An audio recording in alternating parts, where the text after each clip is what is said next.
বিশ্বকবি রবীন্দ্রনাথ ঠাকুরের কবিতা প্রশ্ন।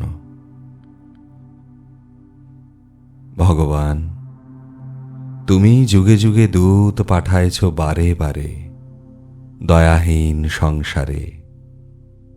তারা বলে গেল ক্ষমা করো সবে, বলে গেল ভালোবাসো, অন্তর হতে বিদ্বেষ বিষ নাশো।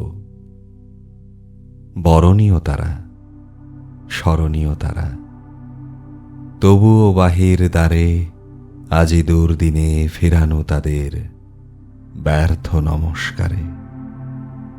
আমি যে দেখেছি গোপন হিংসা কপট রাত্রি ছায়ে হেনেছে নিঃসহায়ে।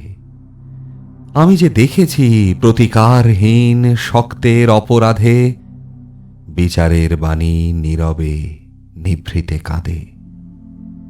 আমি যে দেখিনু তরুণ বালক উন্মাদ হয়ে ছুটে কি যন্ত্রণায় মরেছে পাথরে নিষ্ফল মাথা কুটে।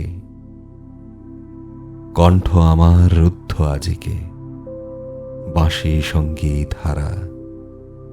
অমাবস্যার কারা লুপ্ত করেছে আমার ভুবন দুঃস্বপ্নের তলে। তাই তো তোমায় শুধাই অশ্রু জলে, যাহারা তোমার বিষায়েছে বায়ু নিভায়েছে তব আলো।